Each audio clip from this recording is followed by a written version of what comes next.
If you don't like it here, leave. Those words came out of her mouth like she owned the place, like she'd paid a single mortgage payment, like my name wasn't on the deed I worked 35 years to earn. Brittany stood there on my porch, sipping coffee from my cup, wearing slippers she left scattered across my hallway, and she had the nerve to tell me I could leave. I didn't move, didn't blink, just looked at her standing next to Clara's lilies, the ones my wife planted 20 years ago, the ones I still water every morning because it's the only way I can still feel her here. She smirked, actually smirked, then turned around and walked back inside like she'd just won something. But what Brittany didn't know, what she couldn't have known, was that I'd been recording everything for months. Every insult, every threat, every whispered phone call about taking my house. And right then, standing there with dirt under my nails and grief in my chest, I made a decision. She told me to leave. Fine, but I wasn't packing my things. I was packing hers. Have you ever been disrespected in your own home by someone you opened your door to? Someone you fed, sheltered, and trusted? If you have, drop a comment and let me know. Because what I'm about to tell you might sound unbelievable, but every word of it is true. Hi, viewers.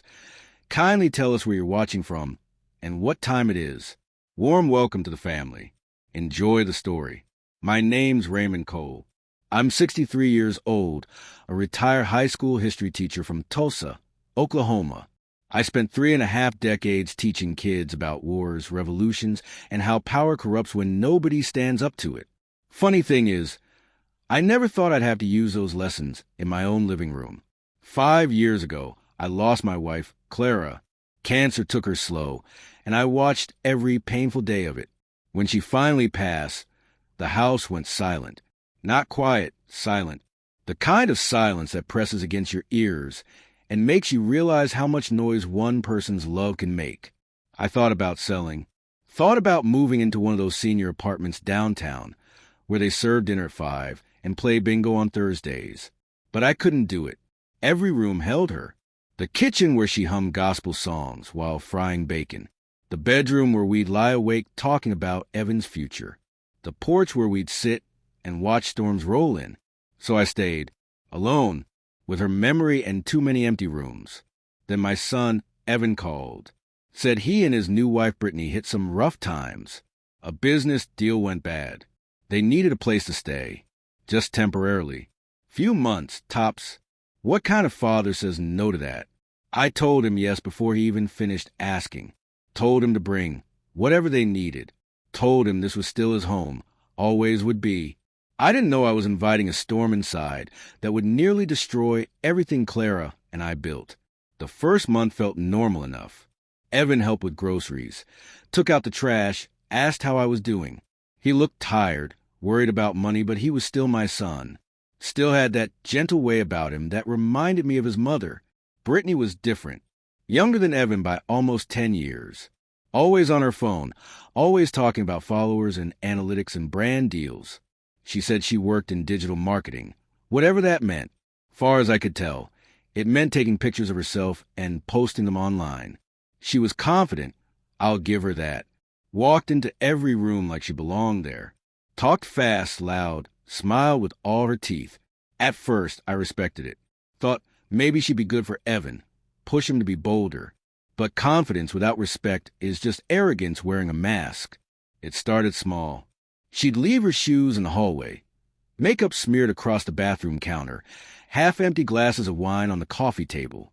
When I'd mention it, polite as I could, she'd wave me off. Oh, relax, Ray. We'll clean it up later. Ray.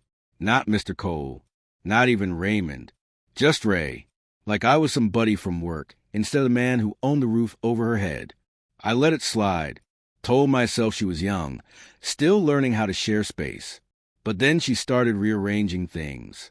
Moved furniture. Changed the living room layout to make it more modern. Bought new throw pillows and decorative vases. One day I came home from the grocery store, and Clara's antique lamp was gone. The one with the stained glass shade, the one we bought at an estate sale in 1982, the one that sat beside her reading chair for decades. Where's the lamp? I asked, try to keep my voice steady. Brittany looked up from her phone. Oh, that old thing? I donated it. Didn't really match the aesthetic I'm going for. Aesthetic. She donated my wife's lamp for an aesthetic. I didn't argue. Didn't raise my voice. Just nodded and walked to my bedroom and sat on the edge of the bed staring at the empty corner where Clara used to read. Evan saw my face that night at dinner. Saw the way I pushed food around my plate without eating. But he didn't say anything. Love makes a man blind, and I couldn't fault him for that. I'd been the same way once. Still, something inside me cracked that day. Not broke, cracked. Like a windshield after a rock hits it. You can still see through it, still drive, but you know it's only a matter of time before the whole thing shatters. And Brittany? She kept throwing rocks. She doesn't know it yet, but the day she told me to leave was the day everything changed. Because teachers don't just teach history. We document it. We gather evidence. We build cases that can't be argued against. And I had been building mine for months. What would you do if someone tried to take your home from you while living in it rent-free? Would you stay quiet or would you fight back? Type "fight back" in the comments if you think you'd do what I'm about to do. Before Brittany walked into my life, I was just a man trying to figure out how to live in a house that felt too big for one person. Every morning I'd wake up and reach across the bed out of habit, forgetting for half a second that Clara wasn't there. Then reality would settle in like cold water, and I'd lie there staring at the ceiling, listening to the house creak and settle around me. I retired from teaching 3 years after Clara died. 35 years at Eastwood High School, teaching American history to kids who mostly didn't care until I made them care. I had a gift for that, making the past feel alive, making dead presidents and old wars matter to teenagers scrolling through their phones. My students used to say I didn't teach like other teachers. I told stories, made them feel things, showed them that history wasn't just dates and names. It was people making choices, same as them. History repeats itself when we don't learn from it. I'd tell them every semester. Wrote it on the board the first day of class. Made them copy it down. Never thought I'd end up living that lesson in my own home. After retirement, the days got longer, quieter. I'd water Clara's lilies in the morning, make coffee, read the paper. Sometimes I'd drive to the hardware store just to have somewhere to go. Or I'd sit on the porch and watch neighbors walk their dogs, wondering if they noticed how my grass was getting a little too long, how the paint on the shutters was starting to peel. The house had good bones. Clara and I bought it in 1987, when Evan was 2 years old. 3 bedrooms, 2 baths, big backyard with an oak tree older than both of us. We painted every room ourselves that first summer. Clara 8 months pregnant with our second child, the one we lost before she was born. We named her anyway, Emily. Sometimes I still think about who she would have been. Every corner of this house held a memory. The kitchen table where Evan did his homework, while Clara corrected my posture. The living room where we watched him graduate high school, college, walk across stages we'd worked double shifts to afford. The bedroom where Clara took her last breath, holding my hand, telling me not to sell the house because she'd always be here. I kept that promise, even when the silence got so heavy I could barely breathe under it. My sister called every few weeks, telling me I should move, get a condo, join a community. But I couldn't imagine waking up somewhere that didn't smell like Clara's lavender soap, didn't have her handwriting on the recipe cards in the kitchen drawer. So I stayed, watered the lilies, fixed things when they broke, talked to her picture on the mantle like she might answer back. Then Evan called that Tuesday in March. I remember because it was raining, the kind of slow drizzle that makes everything look gray. "Hey, Dad, you got a minute?" His voice sounded tight, worried. That's when I knew something was wrong. Evan wasn't the type to ask for help. Got that stubborn pride from me, I suppose. He'd been working in sales, doing okay for himself. Bought a condo, got married to Brittany about a year earlier, small ceremony, didn't invite many people. She didn't have much family, he said. I didn't push. "What's going on, son?" He sighed, long and heavy. We had some trouble with a business investment. Lost a good chunk of savings. And Brittany's work isn't bringing in much right now. We're going to have to give up the condo. My heart sank, not because of the money. I didn't care about that. But because I heard shame in his voice, and no father wants to hear their kid sound like that. You need a place to stay, I said. Wasn't a question. Just temporary, Dad. Few months till we get back on our feet. I wouldn't ask if... Stop. You don't have to explain. This is your home. Always has been. I heard him exhale. Relief. Gratitude. Thanks, Dad. Really. We'll help out around the house. Pay for groceries. Whatever you need.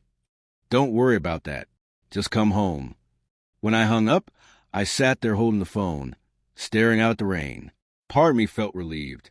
The house wouldn't be so quiet anymore. I'd have my son back, even if just for a while. Maybe some noise would fill the spaces Clara left behind. I didn't know that noise would turn into chaos. That help would turn into takeover. That temporary would stretch into a battle for my own dignity. But that's the thing about hindsight. It's the only vision that's 2020. They moved in on a Saturday. Evan carried boxes, set them down carefully, asked where I wanted things. Brittany walked in with suitcases, looked around, wrinkled her nose a little. It's cozy, she said, which I later learned was young people code for small and outdated. I made dinner that night. Pot roast, mashed potatoes, green beans. Same meal Clara used to make when Evan came home from college. He smiled when he saw it, and for a second, it felt like old times. Brittany picked at her plate, said she was trying to eat cleaner, asked if I had any quinoa. I didn't know what quinoa was. That should have been my first clue. Still, I told myself it would be fine. Different generations, different habits. I could adjust. I'd taught teenagers for 35 years. How hard could it be to live with two adults? Turns out, a lot harder than I thought. Because respect isn't something you're born with. It's something you're taught. And Brittany? She'd never learned that lesson. Would you let your grown kids move back in with you, even if it meant giving up your peace? Even if you knew it might cost you more than you expected? Let me know in the comments. Because what I gave up wasn't just space. It was control. And once you lose that in your own home, getting it back is a war. The change didn't happen all at once. It crept in slow, like mold growing behind a wall. You don't see it until the damage is already done. First week, Brittany was polite enough, said thank you when I cooked, smiled when we passed in the hallway, kept her things mostly in the guest room. But by the second week, her stuff started spreading. Shoes by the front door, jacket on the couch, hair products cluttering the bathroom counter I just cleaned. I'd pick them up, put them away, and the next day they'd be scattered again. I mentioned it once, gentle as I could. Brittany, could you maybe keep your things in your room? Just try and keep the common areas tidy. She glanced up from her phone, barely looking at me. Oh, yeah, sure, Ray. I'll get to it. Ray, there was again. Not Mr. Cole. Not even a polite, sorry about that. Just Ray, like I was some roommate. She was doing a favor by acknowledging. I let it go. Told myself she was stressed, adjusting to a new place. People cope differently. But then the redecorating started. One afternoon I came back from the grocery store, and the living room looked different. She'd moved the couch, rearranged the side tables, added some kind of furry white rug that looked like it belonged to a magazine, not a 60-year-old man's house. What do you think? She asked, grinning like she'd done me a favor. I'm really trying to modernize the space, make it feel less. She trailed off, waving her hand around. Less what? I asked. You know, dated. Dated. My home of 38 years was dated. I forced a smile. It's fine. Just wish you'd asked first. She laughed. Actually laughed. Oh, come on. It's not like I painted the walls. I just moved some furniture. You'll get used to it. But I didn't. Every time I walked into that living room, it felt wrong. Like I was visiting someone else's house. The couch faced the wrong direction. The coffee table blocked the path Clara used to walk when she brought me tea in the evenings. I didn't say anything else. Just sat in my recliner, one of the few things Brittany hadn't touched, and stared at the walls. Then came the day I noticed the lamp was gone. Clara's lamp. The stained glass one with the soft amber glow. We'd found it at an estate sale in 1982, haggled the price down to $40. carried it home like we'd won the lottery. She'd kept it beside her reading chair for decades, turned it on every evening while she read her mysteries and sipped chamomile tea. After she passed, I couldn't bring myself to move it, so it stayed, a little piece of her still living in the room. Until it didn't. I walked into the living room and saw an empty space where the lamp used to be. In its place, a tall gold vase with fake flowers. The kind that looked expensive but had no soul. My chest tightened. I walked to the kitchen where Brittany was scrolling on her phone, eating yogurt straight from the container. "Where's the lamp?" I asked. My voice came out quieter than I meant it to. She looked up, blinked. "What lamp?" "The one in the living room, by the chair." "Oh." She waved her spoon dismissively. "That old thing?" "Yeah, I donated it. Didn't really fit the aesthetic I'm going for." Aesthetic. That word again. "You donated it." I repeated, not a question, a statement, because I needed to hear myself say it to believe it was real. "Yeah, there's a thrift store down on Fifth. They were super grateful. Said it'd sell fast." She went back to her phone, unbothered. I stood there, gripping the edge of the counter, trying to find words that wouldn't come out as a scream. "That lamp belonged to my wife." I finally said, "We bought it together. She loved it." Brittany glanced up, something like annoyance crossing her face. "Okay, well, I didn't know that. You never told me. Besides, it's just a lamp. You can get another one." Just a lamp. 50 years of marriage, and the things we built together were just objects to be swapped out for better aesthetics. I didn't argue, didn't yell. I just nodded, turned around, and walked to my bedroom, sat on the edge of the bed, and stared at the wall where Clara's picture hung. "I'm sorry," I whispered to her. "I should have protected it." That night, Evan came to check on me, knocked soft on the door, poked his head in. "You okay, Dad?" I nodded, didn't trust my voice. He sat down beside me. We didn't talk for a long time, just sat there in the quiet. "She didn't mean anything by it," he finally said. She likes to organize, make things look nice." "I know," I said, even though I didn't, even though I knew exactly what she meant by it. Evan left after a while, and I sat there alone, thinking about all the small things that had disappeared since Brittany moved in. My routines, my space, my sense of home. That's when I started noticing the bigger things. The way she'd roll her eyes when I talked. The way she'd interrupt me mid-sentence to tell Evan something she saw online. The way she'd take over the TV without asking, blast the reality shows while I tried to read. One evening I asked if we could watch the evening news, just for 30 minutes. She sighed, loud, dramatic. "Seriously, Ray? We're in the middle of this episode." I looked at Evan. He glanced at Brittany, then at me, then back at his lap. He didn't say a word. That's when I realized I wasn't just losing my home. I was losing my son, too, because love had made him blind. And I couldn't blame him for that. I'd been the same way once, bending and compromising and convincing myself that peace was worth the price. But peace built on silence isn't peace. It's surrender. And I was getting real tired of surrendering. That night, lying in bed, staring at the ceiling, I whispered something Clara used to tell me when I was angry. You can't control how others act, but you can control how you answer. I didn't know it yet, but I was about to start finding my answer. And it wouldn't be loud, wouldn't be violent, wouldn't even be angry. It would be methodical, patient, documented. Because a good teacher knows. Evidence always outlasts emotion. That's when I knew something sacred was being erased. And if I didn't act soon, there'd be nothing left of me in my own home. It was a Thursday night when I heard her on the phone. I wasn't trying to eavesdrop. I was just walking past the guest room on my way to the bathroom when her voice came to the crack in the door. Loud, confident, conspiring. "He's old and stubborn, Mom. Like, painfully stubborn. Won't change anything. Won't update anything. Living in the past." I stopped, stood there in the hallway, barely breathing. "But Evan's coming around," she continued. "I think I can convince him to talk to his dad about putting the house in our name. For when he, passes. That way we won't have to deal with estate stuff later." We can just renovate and flip it or rent it out. The location's actually pretty good. My heart dropped into my stomach.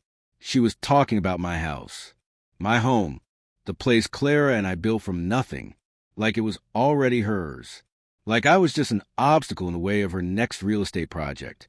I didn't knock, didn't confront her. I just walked to my study, closed the door, and sat in the dark. For a long time, I didn't move, just sat there with my hands folded, staring at the bookshelves Clara and I built together, the desk where I graded papers for 35 years, the framed photo of us on our wedding day. Then I opened the drawer, pulled out my old voice recorder, the one I used to use for lectures back when I was still figuring out how to teach. I turned it on, tested it, clear as day. That's when I started recording, not out of paranoia, not out of revenge, but out of wisdom. Because a teacher knows something most people forget. The truth doesn't need you to remember it. It just needs to be documented. Over the next few weeks, I kept that recorder in my pocket. Didn't use it all the time. Just when I needed to. When Brittany said something cruel. When she rolled her eyes at me in front of her friends. When she made comments about finally getting this place updated. I didn't tell Evan. Didn't tell anyone. Just quietly gathered proof of what was happening in my own home. One night, Brittany hosted a wine night. Didn't ask. Just invited 4 of her friends over. Set bottles and cheese boards on my coffee table. Laughed loud enough to shake the walls. I was in my room trying to read when the noise got too much. I walked out to the living room in my pajamas and slippers, polite as I could manage. Hey, folks, I hate to interrupt, but could you maybe keep it down a little? It's nearly 11. The room went silent. Then Brittany smiled. That sharp, performative smile she used when she wanted to embarrass someone. Ray, if it's too noisy for you here, you can always go to a hotel. Her friends erupted in laughter, like it was the funniest thing they'd ever heard. I stood there, feeling small, invisible, a stranger in my own home.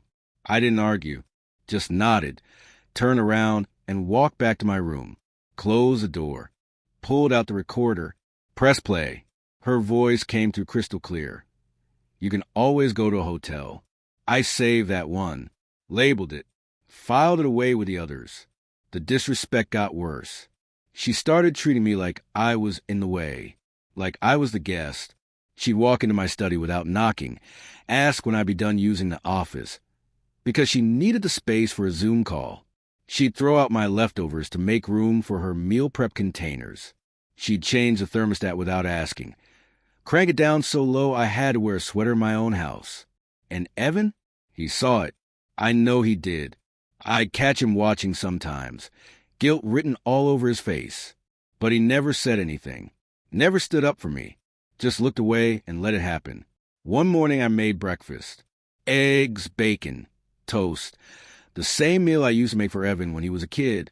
Simple, comforting. Home. Evan sat down, smiled, said thank you. For a second, it felt like old times. Then Brittany walked in, took one look at the table, and scoffed. You seriously still eat this stuff? Evan, we're trying to eat clean. We're not hillbillies. Hillbillies. She called my cooking, my life, hillbilly food. Evan didn't say anything, just stared at his plate. I didn't either. Just got up, scraped my eggs into the trash, and walked outside to water Clara's lilies. My hand was shaking, not from anger, from something deeper, something that felt like grief. That afternoon, I heard them arguing upstairs. Brittany's voice sharp and accusing. Something about boundaries. Something about me always interfering. Evan came down an hour later, sat across from me in the living room, shoulders tense, eyes tired. Dad, he said quietly, Brittany feels like you're not giving us enough space. I stared at him, really looked at him. My son, the boy I raised, the man who used to defend me when kids made fun of my old car, my outdated clothes, my boring job. Space, I said. You're living in my house, Evan. Rent-free. I've given you nothing but space. He nodded, looked at his hands, said nothing. She wants the house, doesn't she? I asked. I heard her on the phone, talking about putting it in your name, renovating, flipping it. His face went pale. Dad, it's not like that. Then what's it like? He didn't answer, just sat there, trapped between loyalty and love. And I realized then that I'd already lost him, not because he didn't care, but because he cared too much about the wrong person. That night, I sat in the dark and replayed every recording I had, hours of them. Insults, manipulations, plans, proof. I didn't smile, didn't feel victorious, just felt tired. But I also felt something else, something I hadn't felt in months. Resolve. Because Clara used to tell me, you can't control how others act, but you can control how you answer. And I was finally ready to answer. This isn't just disrespect, I thought. This is control, and I'm taking it back. The next morning, I woke up before the sun. Old habit from years of teaching. Early risers get the quiet hours, the ones where you can think without the world pressing in. I made coffee, sat on the porch, watched the sky turn from black to gray to that soft purple that comes right before dawn. Clara's lilies were starting to bloom. She'd planted them from bulbs 20 years ago, told me they'd come back every spring as long as I kept watering them. And I had, every single year. I'm still here, I whispered to them. To her, still keeping my promises. Inside, I heard footsteps. Brittany's voice muffled and annoyed. She was on the phone again, always on the phone. I finished my coffee and went back inside. She was in the kitchen, leaning against the counter, talking loud. I'm telling you, it's like living with a ghost. He just hovers, watches everything. I can't wait till we have our own place again. She saw me, didn't even flinch, just kept talking like I wasn't there. I walked past her, poured another cup of coffee, didn't say a word. That's when I decided. Today, it ends today. I went to my study, opened my desk drawer, and pulled out all the recordings, organized them, labeled them by date, transferred them to a flash drive. Proof, clear, undeniable. Then I walked to the guest room. The door was open, Brittany's clothes everywhere, makeup scattered on the dresser, shoes piled in the corner. I stood there for a moment, staring at the chaos. Then I grabbed her suitcases from a closet and started packing. Slow, methodical, folded every shirt, matched every pair of shoes, packed it all neat and tidy, the way a teacher organizes a lesson plan. This wasn't anger. This was clarity. Evan walked in mid-morning, froze in the doorway. Dad, what are you doing? I didn't stop folding. Exactly what she told me to do. What are you talking about? She said if I didn't like it here, I should leave. So I'm taking her advice. He blinked, confused. But you're packing her stuff. That's right. She's the one leaving. Son, not me. His face went pale. Dad, she's going to lose it. You can't just... I can, and I am. I zipped up the first suitcase, started on the second. Why are you doing this?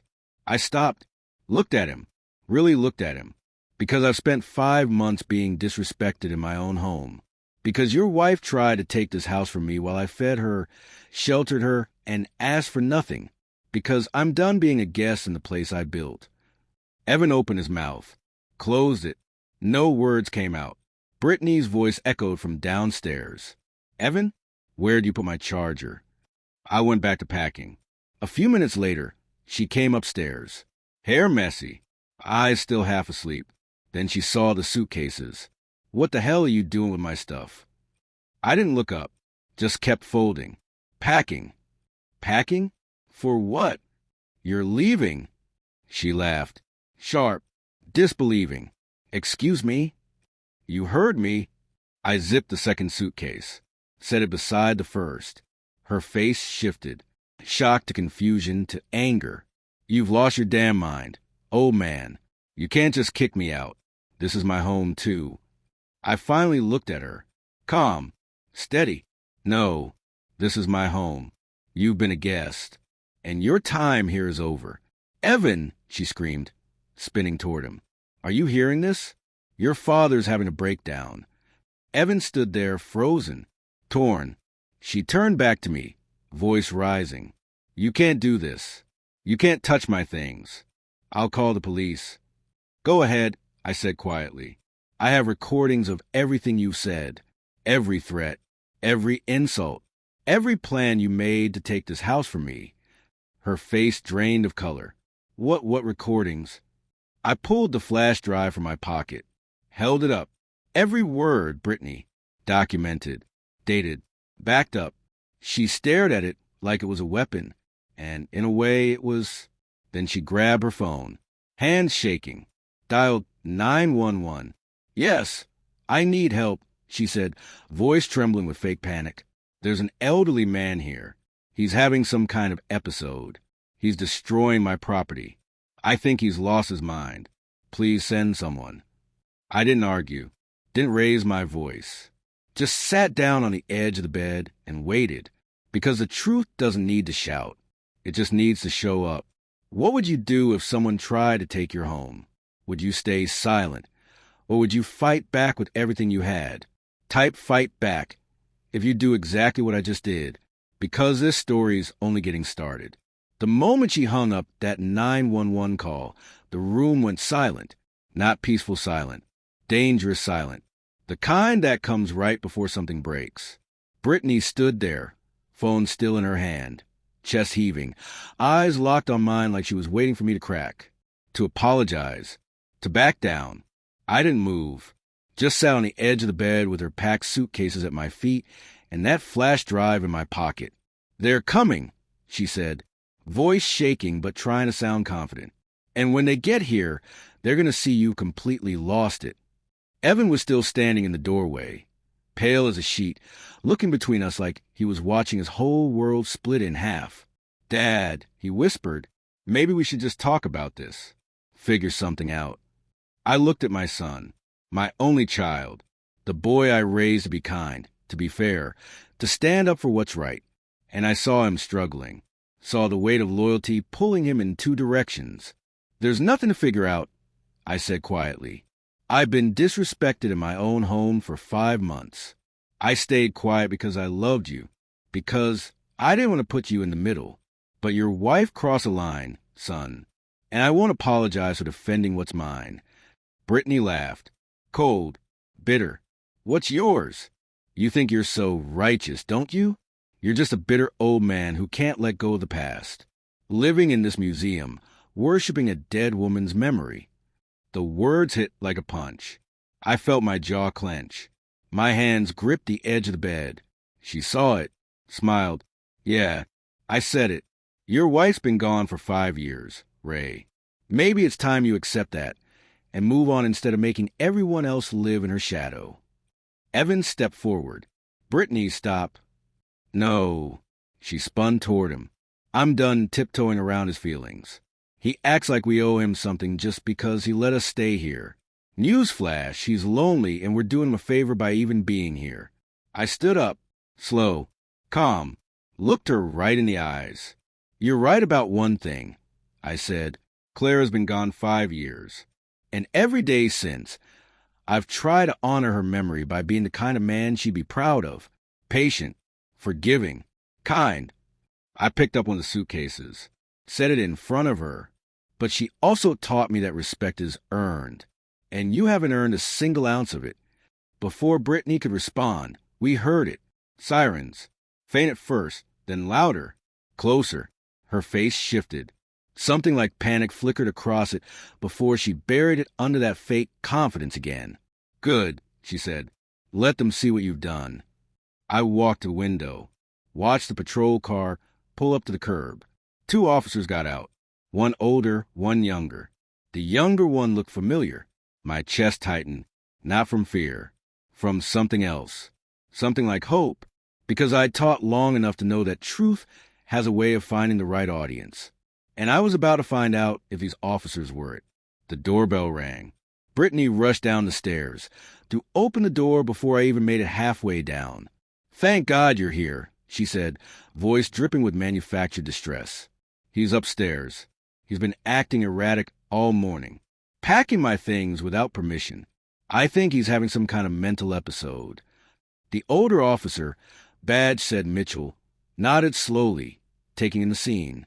The younger one looked past Brittany, saw me standing at the bottom of the stairs. His eyes widened. "Mr. Cole?" I squinted, looked closer. "Marcus." He smiled. "Not big. Just enough."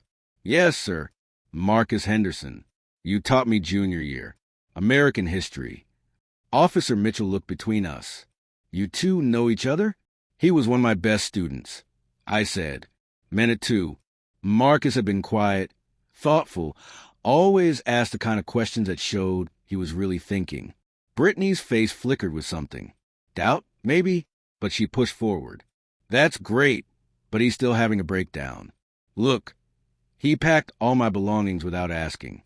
He's trying to force me out of the house." Marcus glanced at his partner, then at me. "Mr. Cole, is that true?" "It's my house," I said simply. "I have the right to ask someone to leave." "He's been acting paranoid," Brittany cut in, talking about recordings, making accusations. "I'm worried about his mental state." Officer Mitchell stepped forward. Professional, neutral. "Sir, do you live here?" "I own it," I said. "Raymond Cole. Been here since 1987. "And she lives here too?" "She's been staying here. Temporarily. As a guest." Brittany's voice rose. "I'm his daughter-in-law. I'm family. Family that doesn't pay rent," I said. Calm.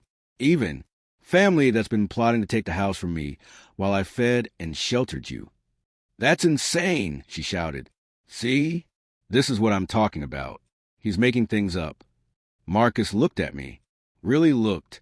The kind of look a former student gives a teacher when they're trying to figure out if the lesson still holds. "Mr. Cole," he said carefully, "you mentioned recordings?"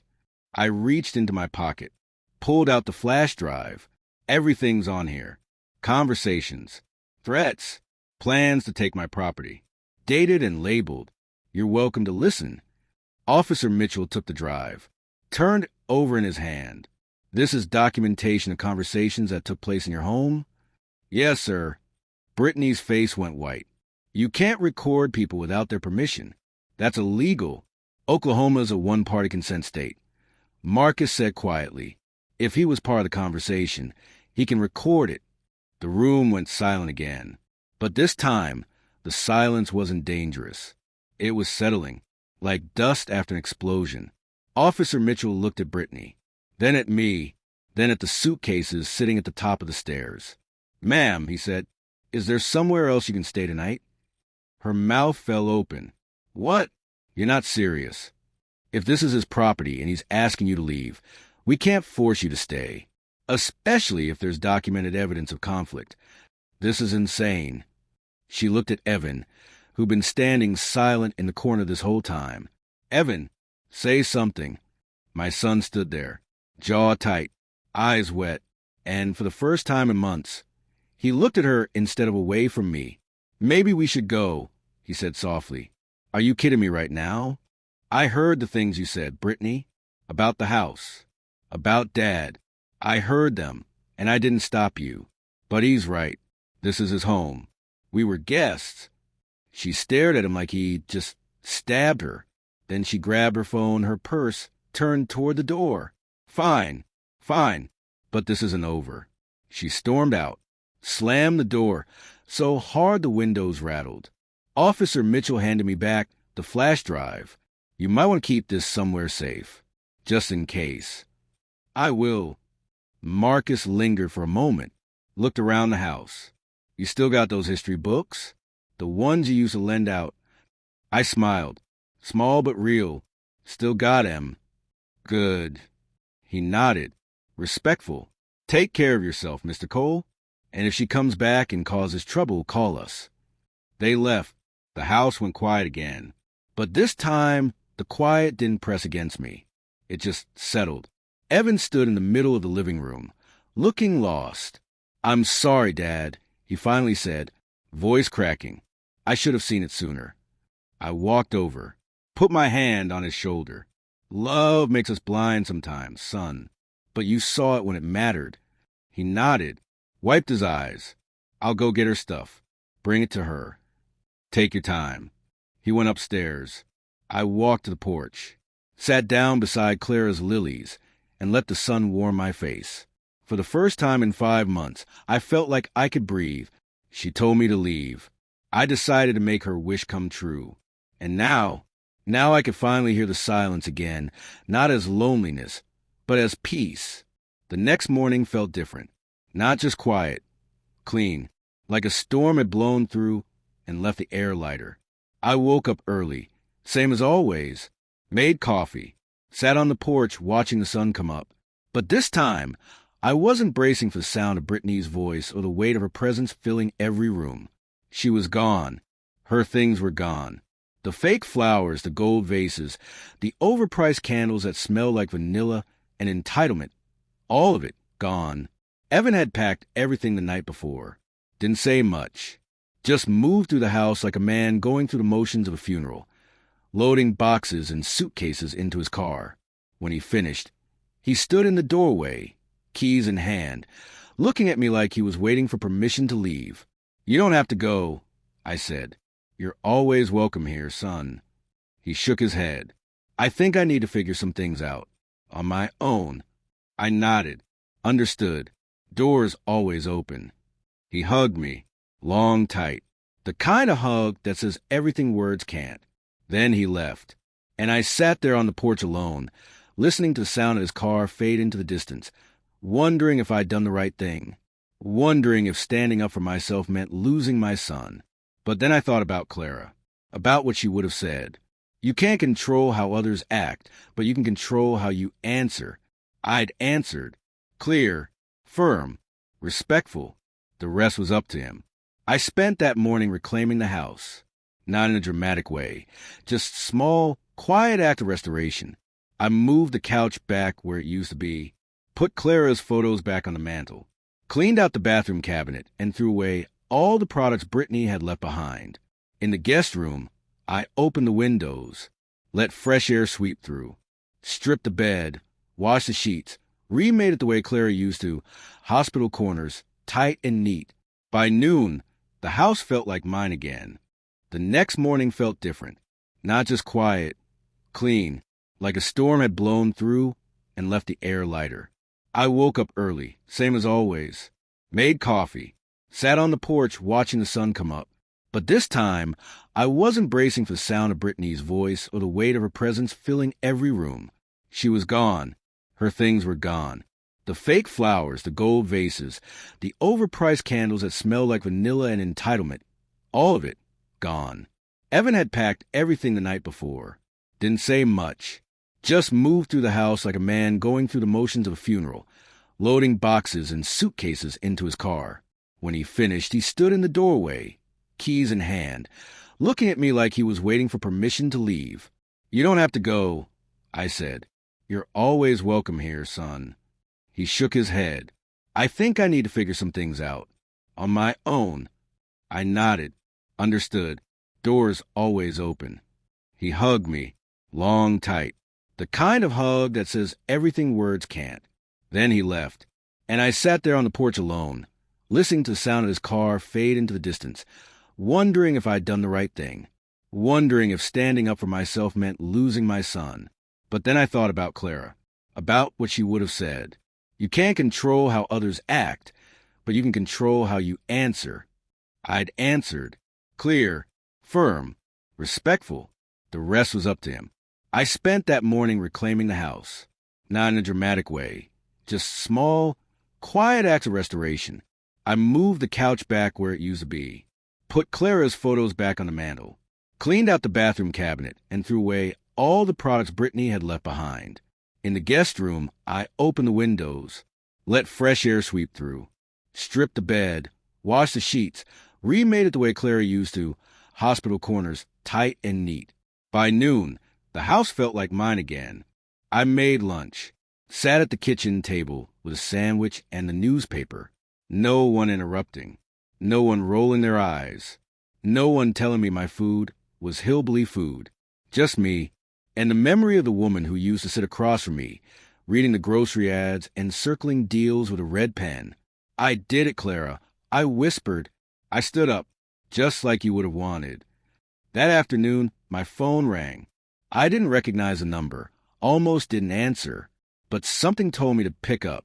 "Hello, Mr. Cole?" A woman's voice. Professional. Polite. Speaking. "This is Karen Mitchell. I'm Officer Mitchell's wife. He told me what happened yesterday, and I wanted to reach out. I run a local senior support group, and we help folks dealing with family conflicts.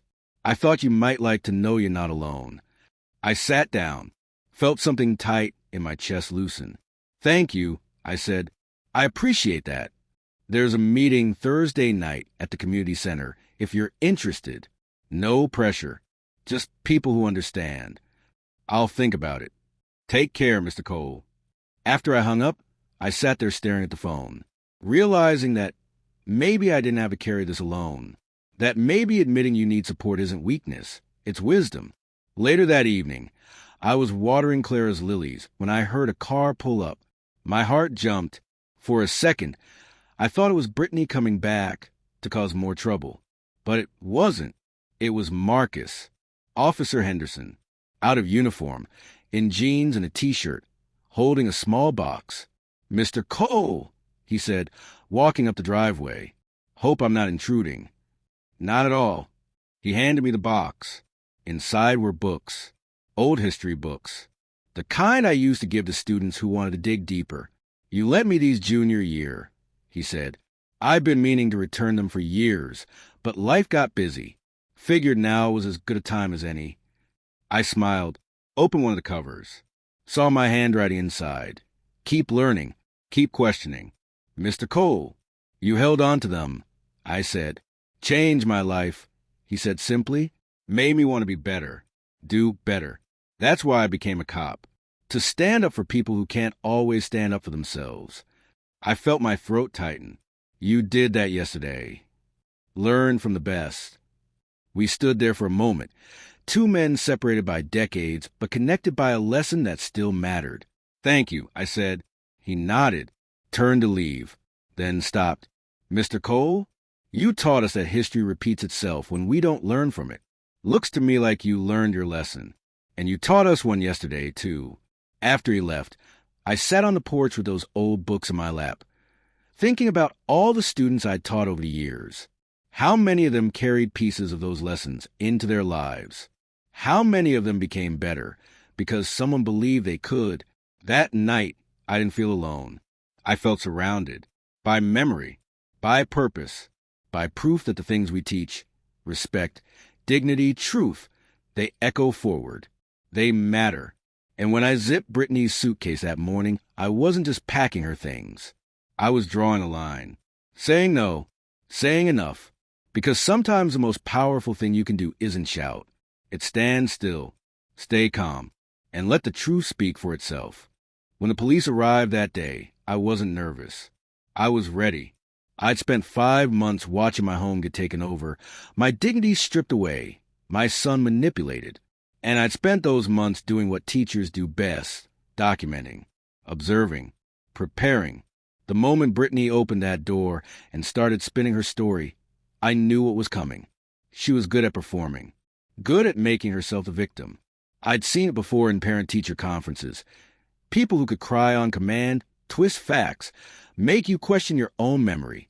But evidence doesn't forget. Evidence doesn't flinch. Officer Mitchell walked in first. Tall, solid, mid-50s.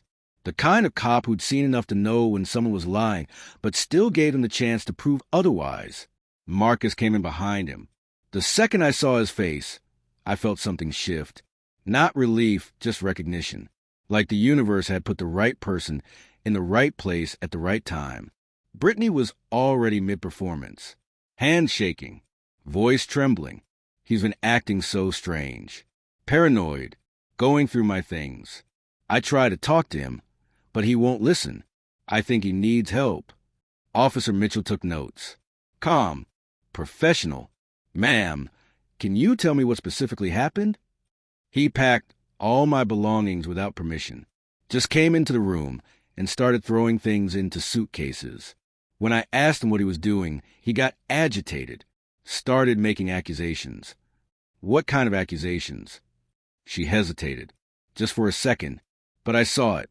"So, did Mitchell. Just nonsense." about me trying to take the house, about recordings. He's not well. That's when Marcus spoke up. Mr. Cole, you mentioned recordings earlier? I nodded, reached into my pocket, and pulled out the flash drive, held it up so both officers could see. Everything's on here. Conversations where she discussed taking my house. Insults. Manipulation. All recorded in my own home, where I have every legal right to document what happens. Brittany's face changed. The performance cracked. Panic leaked through. You can't use that. You recorded me without telling me. Marcus glanced at Mitchell, then back at her. Oklahoma's a one-party consent state. If Mr. Cole was present during the conversations, the recordings are legal. I watched her face drain of color, watched the confidence melt into something closer to fear. Officer Mitchell took the flash drive. Mind if we listen? Please, I said. He walked over to my computer desk, plugged it in, clicked on the first file. Brittany's voice filled the room. He's old and stubborn. I'll convince Evan to get the house in our name. Once that happens, we can renovate and flip it. Mitchell's expression didn't change. He clicked another file. If it's too noisy for you here, you can always go to a hotel. Laughter in the background. Brittany's friends. Then her voice again, smug and satisfied. He stopped the playback. Looked at Brittany. Then at me. How long has she been living here? 5 months. Rent-free. And you own the property? Since 1987. Paid off in 2003. Mitchell handed the flash drive back to me. You're within your rights to ask her to leave. Brittany exploded. This is insane. I'm his family. You can't just take his side because he played you some recordings. We're not taking sides, ma'am, Mitchell said. Calm but firm. We're following the law. This is his property. He's asked you to leave. And based on what we've heard, there's clear evidence of conflict. We're advising you to find other accommodations. Evan, she screamed, spinning toward my son. Tell them this is my home too. Evan stood there, shoulders hunched, face pale. He looked at her, then at me, then at the floor. It's Dad's house, he said quietly. We were guests. Her face twisted, rage and disbelief mixing into something ugly. You're taking his side? After everything? I'm taking the truth side, Evan said, voice stronger now. I heard what you said. About the house. About Dad. I heard it, and I didn't stop you. But he's right. This is his home. For a moment, nobody moved. The room felt frozen. Then Brittany grabbed her purse off the counter, shoved her phone into it, and stormed toward the door. This isn't over, she hissed. You'll regret this. But her threats sounded hollow now. Powerless. She slammed the door. The house shook, then settled. Officer Mitchell turned to me. You might want to consider a restraining order if she continues to harass you. Hopefully it won't come to that. Marcus stepped forward. Mr. Cole, you did everything right. You documented. You stayed calm. You didn't escalate. That's the smart way to handle this. I nodded, felt the weight of 5 months lift off my shoulders. After the officers left, Evan and I stood in the living room, not saying anything, just breathing, processing. I'm sorry, Dad, he finally said, tears in his eyes. I should have seen what she was doing. I walked over, put my hand on his shoulder. Love blinds us sometimes, but you saw it when it mattered. He wiped his face. I need to figure some things out. On my own. I understand. He packed the rest of Brittany's things that night, loaded them into his car. When he left, he hugged me, long, hard. The kind of hug that says I love you and I'm sorry and thank you all at once. Then I was alone. I walked the porch, sat beside Clara's lilies, listened to the silence. It didn't feel empty anymore. It felt earned. Because standing up for yourself doesn't require anger. It doesn't require shouting. Sometimes it just requires clarity, evidence, and the courage to say enough. That night, I slept better than I had in months. And when I woke up the next morning, the house was still quiet. But this time, the quiet was mine. The first week after Brittany left felt like learning to walk again. Simple things. making breakfast without someone rolling their eyes, watching the evening news without interruption, sitting on the porch without feeling judged. They all felt new, sacred even. I didn't hear from Evan for 3 days. Part of me worried. The other part understood he needed space to process everything, to grieve the version of his life he thought he was building. On the 4th day, he called, "Hey, Dad." "Hey, son." Silence. The kind that's heavy but not hostile. "I left her," he said finally. "Moved into an apartment downtown. Nothing fancy. Just a 1-bedroom. But it's mine." I exhaled. Didn't realize I'd been holding my breath. "How are you doing?" "Honestly, I don't know. Angry, sad, embarrassed. All of it. That's normal. I should have seen it sooner. Should have stood up for you. Evan, listen to me. Love makes us blind. I know because I've been there. Your mother and I had our struggles too. Times when I chose her feelings over my own judgment. That's not weakness. That's human." He was quiet for a moment. Then, "She's been texting me. Says I betrayed her. Says you manipulated me." My jaw tightened. "What do you think?" "I think she's angry because she got caught. I think she saw you as an obstacle instead of a person. And I think I let her treat you that way because I was scared of losing her. And now I'm scared of losing you." My throat tightened. "You're not going to lose me, son. You're my boy. Always will be." I heard him breathe. Shaky. Relieved. "Can I come by this weekend? For dinner? You're always welcome." That Saturday, Evan showed up with grocery bags. Said he wanted to cook. We made Clara's pot roast together. Him peeling potatoes, me seasoning the meat, both of us moving around the kitchen like we used when he was younger. We didn't talk about Brittany. Didn't need to. The healing wasn't in the words. It was in the doing, in the normalcy, in the quiet understanding that we were rebuilding something that had been broken.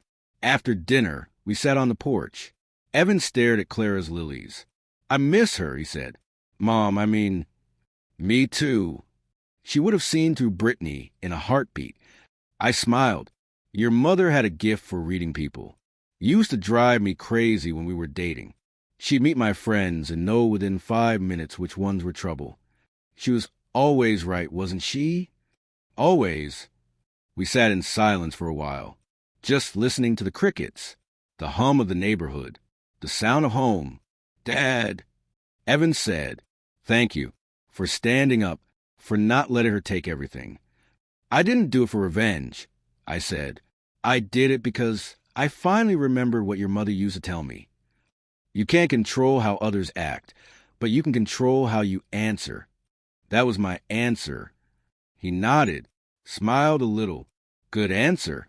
Over the next few months, things settled into a new rhythm. Evan visited most Sundays. Sometimes we cooked. Sometimes we just sat and talked. He started seeing a therapist, working through the guilt and the anger. I was proud of him for that. I joined that support group Karen Mitchell told me about. Turned out there were a lot of people dealing with similar things. Family members who overstayed, disrespected boundaries, took advantage of kindness. Hearing their stories made me feel less alone. And sharing mine gave them hope that standing up was possible. Marcus stopped by once in a while, usually with books to return or recommend. We'd sit on the porch and talk about history, about teaching, about how the lessons we learn when we're young shape the people we become. One evening, he asked me, "Do you regret it, kicking her out?" I thought about it, really thought. No, I regret not doing it sooner. I regret letting her disrespect Clara's memory. But standing up for myself, that's the one thing I don't regret. He nodded. "Good, because what you did that day taught me something too. That quiet strength is still strength." I looked at him, this young man who used to sit in my classroom, soaking up stories about wars and revolutions, now wearing a badge and protecting people who couldn't protect themselves. "You turned out good, Marcus." He smiled. Had a good teacher. As the months passed, I realized something. The house didn't feel empty anymore. It felt full, not with noise or chaos, but with peace, with memories that didn't hurt as much, with visits from my son that reminded me family isn't just blood. It's respect, honesty, and the willingness to choose each other even when it's hard. Clara's lilies bloomed every spring. I kept watering them, kept talking to her picture, kept living in the home we built together, honoring her not by staying frozen in the past, but by protecting what we created. One Sunday, Evan and I were sitting on the porch when he said, "I'm dating someone. Nothing serious yet, but she's kind, respectful, and she asked to meet you." I smiled. "I like that. She's nothing like Brittany." "Good, because you deserve better than that." He looked at me, eyes clear, grateful. "So do you, Dad." And for the first time in a long time, I believed it, because I'd learned that standing up for yourself doesn't make you cruel. It makes you whole. And sometimes the most loving thing you can do for yourself and the people who truly care about you is to stop letting the wrong people stay. Peace sounds like silence again, but this time it's the good kind.